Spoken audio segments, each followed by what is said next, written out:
Welcome to a Faithful God podcast. I'm your host, Tammy Rotzel, and today on the show, we're going to talk about the 7 most powerful prayers that you can pray. So grab those earbuds and your favorite beverage and join me for today's show.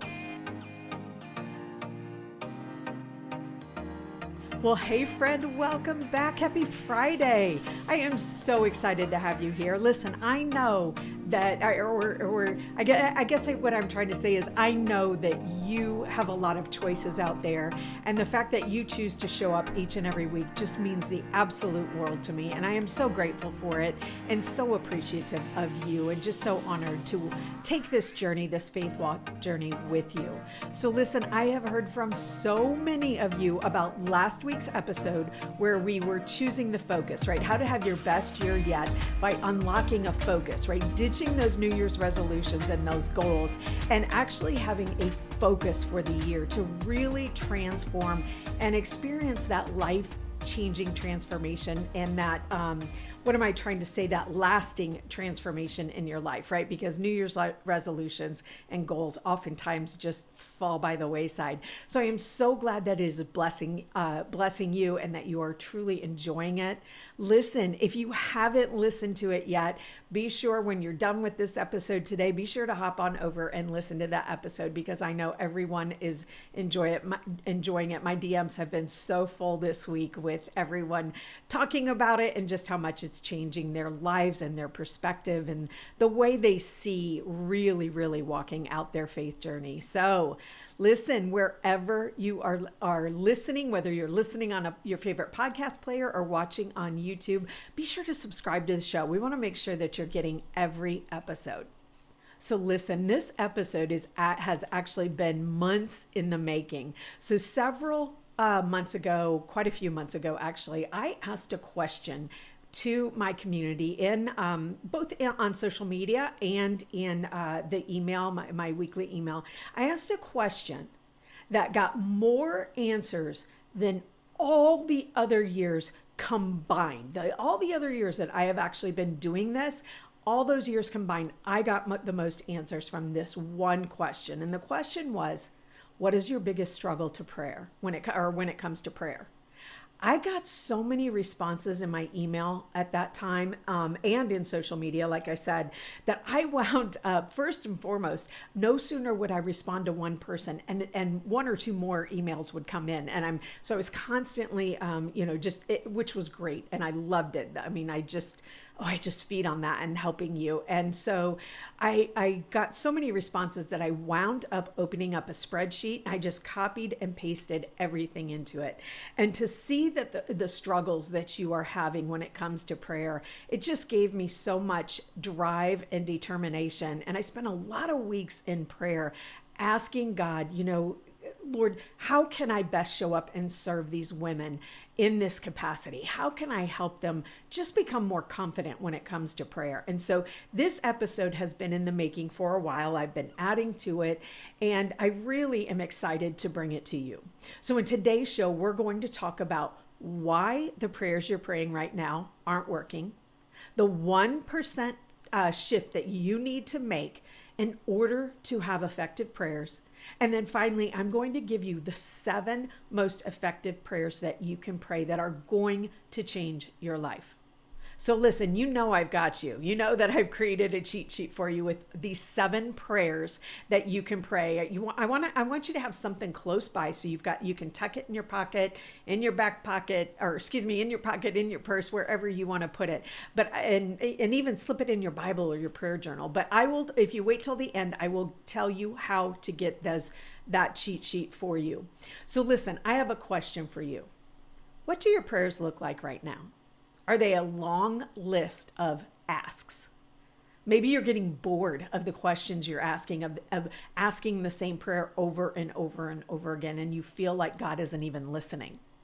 Maybe you've asked and asked and asked, and no matter what you do, like nothing seems to be working, right? And you feel like what's the point? After all, Matthew chapter 7, verse 7 teaches us this. Keep on asking, and by the way, this is 7 through 8. Keep on asking and you will receive what you ask for. Keep on seeking and you will find. Keep on knocking and the door will be open to you. For everyone who asks receives, everyone who seeks finds, and everyone who knocks, the door will be open. So you're coming to God, you're asking all these things, you're asking and asking and asking. Is scripture wrong? Does God not care about you? No, of course not. Of course not. The problem with your prayers is that number one, you're either not asking. We've kind of talked about when you are asking, but you're either not asking. You're not asking enough, right? God will use this time. You've got to remember that while you are asking for these things that you're asking for, that you seem to be begging and pleading God for, God is going to use this time to prepare you for what you're asking for. He's going to use this time, and we're going to get into this more in this episode, but to align your thoughts with His. So we've got to keep on asking. It's not a one and done thing. We talked about this. I don't like the phrase letting go and letting God. We talked about this before in the Unshackled Faith series. And by the way, I'll put a link in the show notes for that series. You can go back and listen. But letting go and letting God, like asking God one time, was never meant to be a one and done thing. We're to keep on asking, just as Matthew 7:7 says, right? Just when it says, and I'm just going back to my notes here, keep on knocking, keep on asking, keep on seeking. We have to ask over and over and over again. So the problem with our prayers is either we're not asking enough because we're getting too discouraged. The next problem that we have a lot of the times is we're asking for the wrong things. We're asking for the wrong things. Remember our ultimate calling. If you've watched me for any length of time, I talk about this all the time. We always go back to our ultimate calling, to make God known and bring Him glory. And so we're not asking the right things. I'm going to talk about that here in just a minute. And maybe when we're asking for these wrong things, like we've got to remember, Jeremiah 29:11 and 12, this is what it says.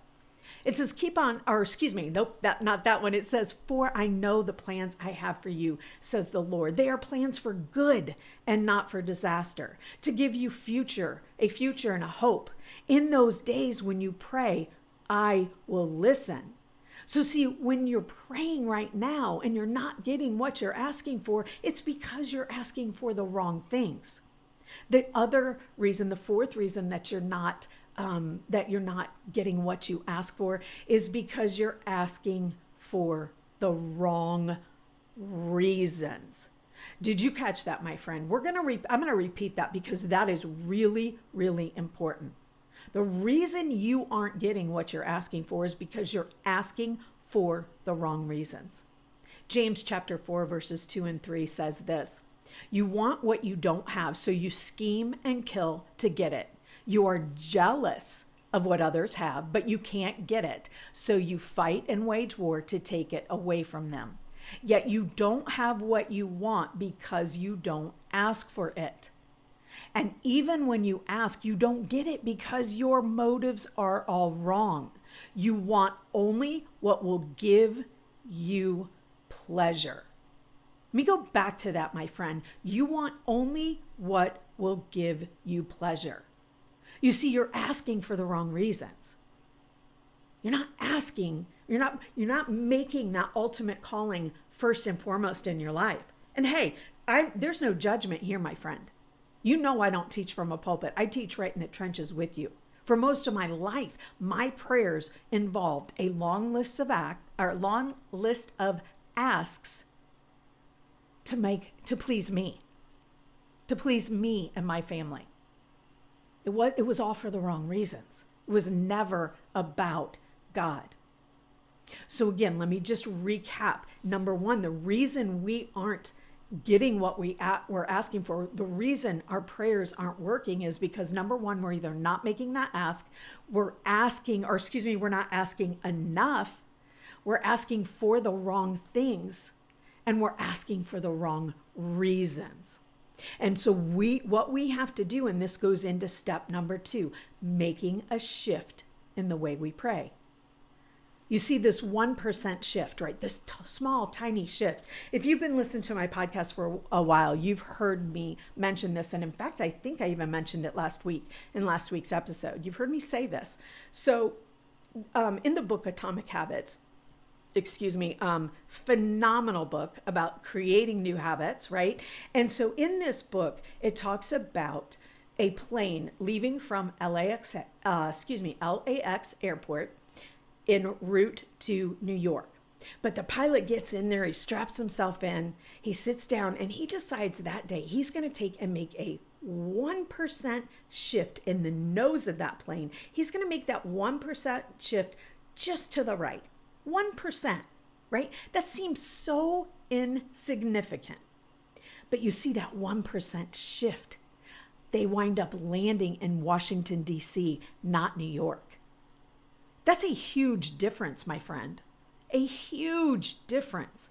So you see, we have to let go of the notion that we've got to change everything up in the way we pray. We've got to, we try to run out and we try to do all these different things when it comes to prayer. And all we have to do is we need to come back. All right, let's come back for just a moment and let's make this 1% change, this 1% shift in the way we pray. You see, we have to surrender our desires for God's desires. We have to make sure that our motives are always putting God first, our ultimate calling. In the book, one of my favorite books, Purpose Driven Life, very first sentence in that book is, "It's not about you." And I don't know about you, but the very first time I read that really rubbed me the wrong way. Kind of like nails on a chalkboard. Just didn't rub me right. That how can life not be about me when it keeps happening to me? When I have to deal with all this stuff swirling around us, beating us down every single day. You too? But you see, the fact is, the hard, cold truth, is it cold, hard truth or hard, cold truth? I think it's cold, hard truth. I don't know. The fact is, it's not about us. And as difficult as that is to hear, as difficult as it is to surrender that way of thinking, when you do, that's when your life changes. That's when you'll come to me and say, "Hey, Tammy, you're not going to believe this." You're going to send me a DM and you're going to say, "Tammy, you're not going to believe this." Nothing's changed in my life, but everything has changed. You see, when I was stuck in bed with migraines for all those years, 3 to 5 days a week, days and days on end, missing so much work, we couldn't hardly pay the bills. Came darn close to losing everything. Came darn close to losing my marriage. Lost our great, fun social life that we had. And I laid in that bed and I yelled and screamed out and I cried and asked God why over and over and over again. "Lord, why would you take my life from me? Lord, my life was good. Why would you do this? Lord, I want these migraines gone. Lord, I want more money. Lord, we need to win the lotto or we're going to lose everything." Me, I. You see, it took me getting down to rock bottom. It took me being so incredibly broken to learn and learning the true meaning of the phrase, "You don't know God is all you have all you need until God is all you have." It took me being so broken to realize I needed to, and for God to say, "Look, you want to change in your life, you've got to start praying differently. Stop being a victim of your circumstances. Stop being a victim of your circumstances. And let's change the way you pray. Let's get deeper. We need to change things in the way you pray. We need to go deeper. You're playing too shallow. You're playing too small. I just was in a summit for the last 2 days this week. Phenomenal. like mind blowing. I'm still reeling from it. Like, you go to one of these things that is just so big and impactful in your life, and it takes days to come down off of it. But one of the things, it was a business seminar, and one of the things they talked about is playing small. You see, when we don't, or excuse me, talk about playing small and how we need to play big, right? And it reminded me so much, like this plays into our faith walk so much. How many times when you are doing shallow prayers that are only about you and what you want, when your motives are all about pleasing you, you're playing small, my friend. You're playing small. You're just you're in the shallows, right? You're treading water in the shallows. Heck, I don't even know that you're treading water in the shadows when you are doing, or when you're playing small when it comes to your faith walk, when you're playing small when it comes to your prayers. You're sitting on top of a floaty, and sure, it feels good for a while, but you're going to sit there for a long time and you're going to go nowhere. It's time to play bigger, my friend. It's time to play bigger. If you can't sit, I know this is hard to hear. You can't sit in that victim mentality and expect your life to change. You can't sit in these shallow waters playing small if you want a transformation, lasting change in your life. You've got to get out into the deep waters. You've got to go ahead and step out. You've got to stop waiting for God to sit right beside you. I mean, heck yeah, that would be so great, right? Be so darn cool if we could sit down with Jesus. I just said this to my husband. I think it was yesterday. I told him, sometimes I just want Jesus to be sitting right across from me saying, Tammy, yes, let's go. Come on, let's go. But you see, he doesn't have to do that. He doesn't have to do that because he's given us the Bible to tell us, right? Psalm 32, 8 and 9. And you know what? I didn't even pull this up. I talked about this in last week's episode. I didn't even pull this up for you guys, but phenomenal one. I especially love the Passion Translation. The TPT, the Passion Translation. I think that's what that is. I love that one. In the very end, it says, don't be stubborn when I take you places where you've never been before. Don't make me tug and pull you. Just come with me. Friend, you're playing small with your prayers right now. It's time to make that 1% shift. Doesn't have to, playing big doesn't mean stepping out into all the places. Playing big doesn't mean you have to go headfirst into like full bore. What it means is making that 1% shift, because you see, when we do that, God's going to show up big. When we take that one tiny little step, man, God's like, all right, daughter, I got you. Let's go. I've got so much more planned for you. But you see, we've got to take the focus off our circumstances. We've got to take the focus off ourselves, and we've got to put the focus back on God. We've got to put the focus and we've got to make it about God, our ultimate calling to make him known and bring him glory. Blah, can't talk today. We've got to make it about bringing him glory, making him known, bringing him glory. Right? We've got to do that, my friend. We've got to make that 1% shift. Stop playing small when it comes to prayer, and let's play big. Let's play big. Remember, trusting God isn't a choice. Or excuse me, that's not right. Trusting God isn't a feeling, it's a choice. You're not going to feel it. You're going to be scared out of your mind. You're going to feel vulnerable and unworthy, and I want you to do it anyway. You see, because what we're going to do is stretch that fear muscle. We're going to stretch that spiritual muscle. I was just talking with my assistant just this past week, this saying that we both came across, and it's grow through what you go through. If you want to grow, if you want to stop living in the victim mentality, if you want to stop allowing your circumstances to control your happiness, then you've got to change the way you pray. You've got to start playing bigger, my friend, and change the way you pray. So, friend, let's now talk about the 7 most powerful things you can pray. Now, I'll be honest with you. This list could have gone on for I probably could have, it could have been ridiculously long for sure. But the thing is, what I want to do is I want to get you moving in that direction. We'll go deeper. I'll get you there to go deeper. We'll get there. But we want to, right? We're going to make that 1% shift. And I want you to repeat this over and over and over again. All I have to do is 1% shift. All I have to do is a 1% shift.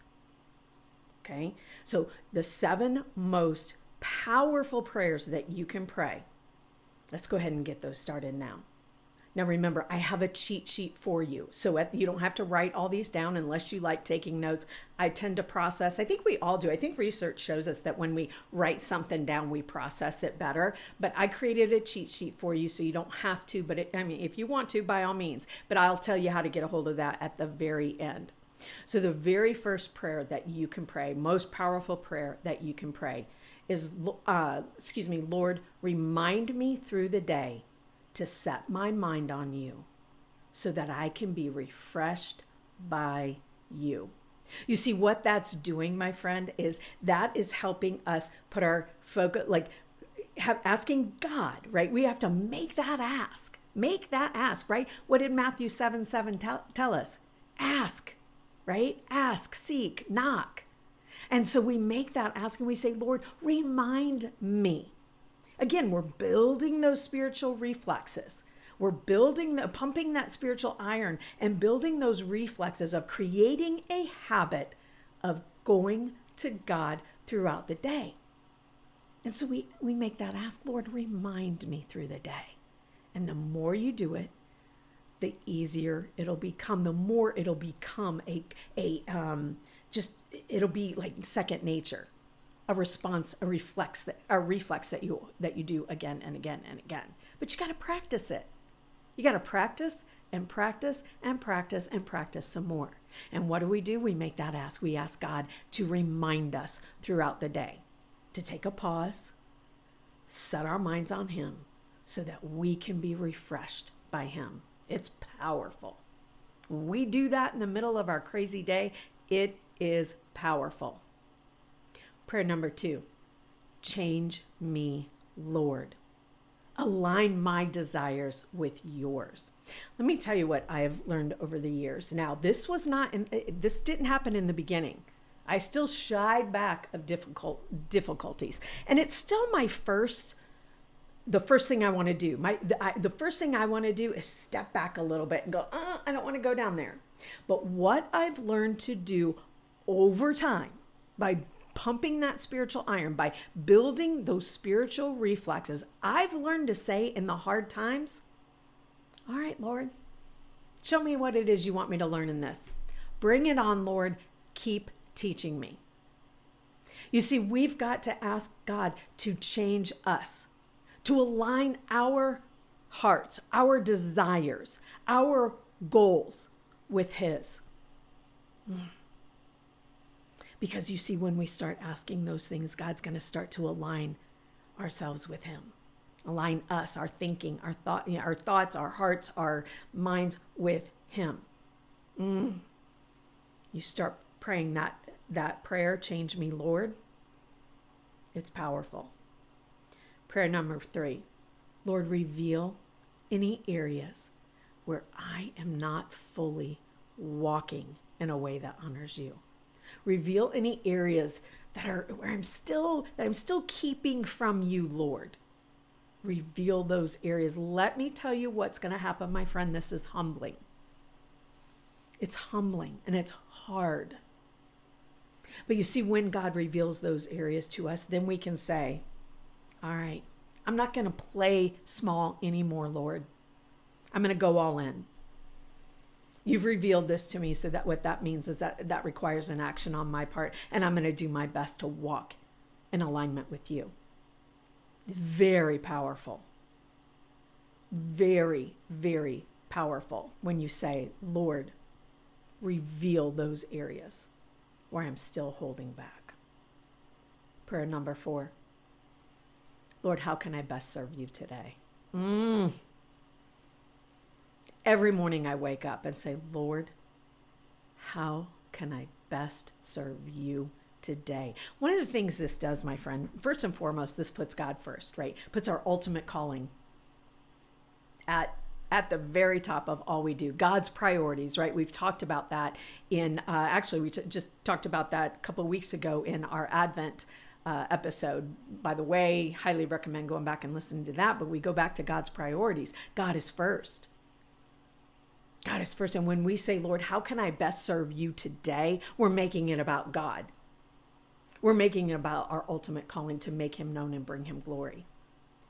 And let me tell you, my friend, when you are in the weeds, when there's so much going on around you that it feels like you are never going to make it out, when that's all you can see are your circumstances, the hard times, the struggles, the challenges, the impossibilities, when you start turning your focus to serving others, to serving God by serving others, I'm telling you what, that's going to give you this. Number one, it's going to take your eyes off the hard, the messy. It's going to put it back where it needs to be. And it is so fulfilling when you start serving others, when you start making a difference in in the life of someone else. Got to remember, my friend, you may be the only Jesus they see that day. So your smile, your serving can make all the difference in the world. You start praying these prayers, friend, and man, that's when life starts to change. That's when you start to experience a transformation in your life. That's when you start sending me those DMs that say, Tammy, nothing has changed yet. Everything has changed, right? That's what happened with me and my migraines. Nothing changed. I was still at that time when things started to change, when I started to make that 1% shift, when I stopped playing small, when I stopped making my prayers about my desires, my motives, and started making them about God, I was still sitting in that or laying in that bed, still in the ER, still hospital stays because of the migraines. Nothing had changed when it came to my circumstances, yet everything changed. It's when I discovered when I discovered that it truly is possible to have peace and pain at the very same time. When I took my focus off myself and started and put it instead on serving God. When I took my focus off my circumstances and instead put it on my ultimate calling.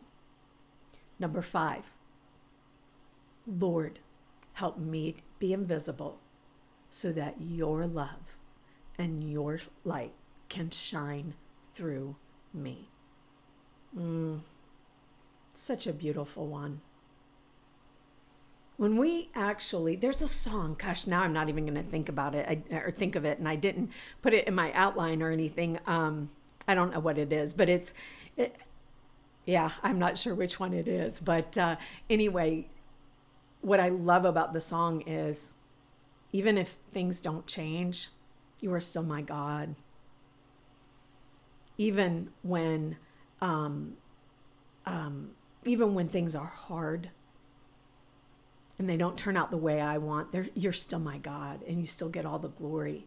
And most importantly, what it says in this song is, again, I don't remember the exact lyrics, but he says, you know what, when I'm gone, I don't want them to remember me. I want them to remember Jesus. And it's a lot the same way, right? We want others to see Jesus through us, right? What is that saying? People would rather see a sermon than hear a sermon. In other words, they don't want to be preached at. You think that's not going to show the love of God. What's going to show the love of God, the love of Jesus, is when you allow his light and his love to shine through, even when you don't agree, even when people are making choices that you don't think align with God's. It's not our job to judge. It's just our job to allow others, to love others, and allow his love to come through us. And then number 6 is just ties right onto that. Lord, help me love like you today. I see all over TikTok and social media, someone making, doing some sort of reel or whatever video about, who wants to, who shows up at work and is ready to, I don't know, whatever, to their coworker, or every time their coworker starts talking, I want to do this, or I shut them off, or I think it gets a little more graphic than that. But same thing, right? We've got to love like Jesus does. As I go to work Monday mornings on my way to the office, because I still work now 1 day a week at the dental office. And I go there in my prayer. I spend a lot of time, most of my drive in prayer as I'm going over there. My prayer is always, Lord, help me just be a light for someone today. Help me love like you today. We work in a very busy office. And I can't say I've always, I haven't always loved like Jesus. I've gotten frustrated at work at times. Things didn't, it was chaos, crazy. It's still the best. Every job is like that from time to time, right? But my prayer is always, Lord, help me love like you today. No matter what. We don't have to agree, right? Well, Elizabeth Hasselbeck, I was listening to one of her, or to a podcast episode as she was the guest. And honest to goodness, one of these days I hope to get her on the show, because I just absolutely loved everything she said. But one of the things her grandfather taught her was this, when he said, we don't have to think the same. We just have to love the same. So we want to love like Jesus did. It's not our job to judge others. It's our job to love unconditionally. I talked about this in a previous episode as well, the one where I talked about my son and the way the pastor showed up in this area. So that was a few episodes back. I'll put the link in the show notes to that. I shared a very personal story in there, but we've got to love others, friends. That's how they're going to see Jesus. We just have to strive to love like Jesus each and every day. And finally, prayer number 7, Lord, pour out your wisdom on me. Guide my steps, Lord, so that I walk in alignment with your will for me. Remember, was it Solomon, King Solomon? I think King Solomon is who it was, when he... the thing that he asked for. I'm sitting there thinking, and I'm having a brain burp at the moment. I'm pretty sure it's King Solomon. This is kind of embarrassing. I should know that. Right? He asked for wisdom. The most important thing you could ask for. Instead of asking for more money, instead of asking for your circumstances to change, for the migraines to stop, for the pain to stop, for the depression to stop, for the loss, all the things. And don't get me wrong, my friend. I realize how difficult this is. Believe me, I understand this. But instead of asking for all those other things, what about instead, if you made that 1% shift and instead say, Lord, pour out your wisdom on me in this moment. Show me what it is you want me to learn, right? That whole bring it on, God. All right, this is hard, this is painful, but I'm ready to stop thinking small. I'm ready to stop walking small in my prayers and in my faith walk. And Lord, I am ready to think bigger, to walk bigger. So bring it on, because I know that you are going to teach me in this, and there's so much to learn. Again, this week I was talking to my husband and about something, and I said, I feel like there's a snowball. I was talking about the business and stuff, and the podcast and all the things, and I said, I feel like I'm a snowball rolling downhill right now, and it's picking up speed so fast I can hardly. It's wonderful, believe me. I am like I'm so incredibly excited about it. So I'm not complaining. I don't want to come across as I'm complaining, because I am not at all. But I said everything is moving so fast all of a sudden. I feel like God has opened the doors and things are just boom, boom, boom. I'm having to make some business decisions. I'm having to make some, just different decisions quickly. No more sitting on sitting there waiting. Well, timid. It's come on, let's go, right? Psalm 32, 8 and 9. I'm going to take you places where you've never been before. Don't be stubborn. Don't make me, don't be stubborn. Don't make me tug and pull you. Just come with me, right? And so I've really been leaning on that verse here recently. I said, I feel like I'm this avalanche rolling downhill, this massive snowball rolling downhill. My husband says to me, yeah, just so you don't, he was just being funny. He's silly that way. And he said, just so you don't hit any trees. And I looked at him and I said, I don't care if I hit any trees. I don't care. In fact, not only do I not care that I'm going to hit trees on the way down, or excuse me, if I hit any trees on the way down, I know I'm going to hit trees on the way down. I know I'm going to make mistakes. I know I'm going to take the right step. But as long as I'm walking close to God and I'm asking for his wisdom in this. And then one step further, when I make a decision, when I step out and go and say, you know what, Lord, if this was not the right decision, that would be, by the way, prayer number 8, if I had that on the list. But I'll put that, as a matter of fact, I'll make sure I have that in the cheat sheet as well. But Lord, if I go in the wrong direction, just put me back on track.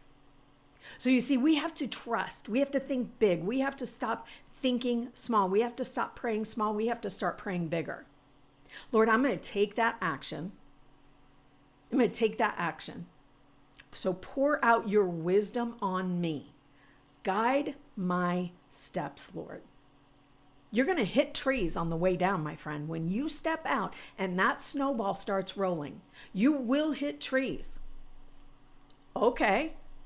There are no mistakes. There are learning lessons. And as long as you are making this shift in your prayers, this 1% shift, and making it about God and staying close to God and asking for that wisdom, guidance, and clarity, then he's going to put you back on track, my friend. You've got to stop praying small. I am so passionate about this because I experienced it in my own life. I know what it's like to pray small, to pray shallow prayers of, oh, Lord, to be timid, to be, to pray these prayers of, I need this, and this in order for me to be happy, right? What was it that James said? Let me just go back up here in my outline here. What was it that James 4, 2 and 3 says, and actually down in 3 it says, and you don't get it because your motives are all wrong. You only want what will give you pleasure. Friend, I want you to make that 1% shift. And I want to hear from you. If you're watching on YouTube, drop a comment below and tell me the one thing out of these 7 prayers that and 8, the bonus one that I gave you. What is the one prayer that you're going to start praying this week? I want to know. If you're not watching on YouTube, send me a DM on social media, Facebook or Instagram. Email me at footprintsofinspiration.com or Tammy at footprintsofinspiration.com. Let me know what the one prayer is. Friend, it is my mission to help you grow closer to God through prayer, Bible study, and learning how to apply his word to your life. I know what it's like to live in a victim mentality. I know what that's like. I was so comfortable in that mentality. I was throwing so many pity parties. I threw the best pity parties in all the, ever. Man, I threw good pity parties. And it was in that brokenness where God said, it's about time you stand up and stop praying small. It's time for you to start praying bigger, Tammy. Let's change the way you pray. Change your focus and put it back on God and serving him. Pray bigger, my friend. And then boy, oh boy, I can't wait to hear from you because I know without a doubt that as long as you are persistent and consistent with this isn't a one and done thing, my friend. It's never meant to be one and done. Matthew 7:7 says, keep on asking, keep on seeking, keep on knocking. That word keep on, that phrase, keep on, keep doing it. Be persistent and consistent. And I cannot wait for you to send me a DM, an email, or a comment here on YouTube and let me know how your life is changing, because that's when you're going to send me a message and say, Tammy, nothing's changed, yet everything has changed in my life. And that's where I'm going to say, there's one of my Grow Your Faith community members, big shout out to my Grow Your Faith community members, by the way, but she'll send me something and it's gotten to be a joke between us, because I'll say, I just want to get up and shout from the rooftops. Like, she'll send me something. I'm just like, yes, yes, yes. And by the way, I do that with everybody. I'm so excited to hear from all of you, all of my community members.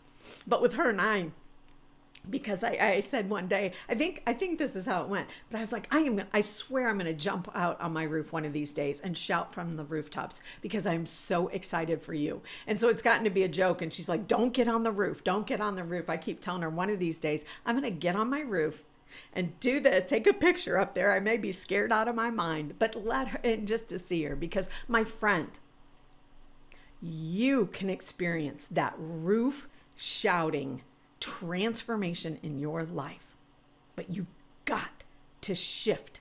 You've got to do that 1% shift in your prayers. You've got to start praying bigger, my friend. I promised you a free cheat sheet with these 7 prayers. I will go back in at the time that I'm recording this. I will go back in before this airs, so that way you have that bonus prayer in there as well. But I've created a cheat sheet for you with all of these prayers, so you can tuck it in your pocket, all of the things. Hop on over to footprintsofinspiration.com/effective prayers. That's footprintsofinspiration.com/effective prayers to grab your free cheat sheet. And then listen, friend, we are going to next week talk about how to go to God with a teachable heart. So I cannot wait to hear how everything goes this week. And then I'll meet you back here next week for another episode of a Faithful God podcast.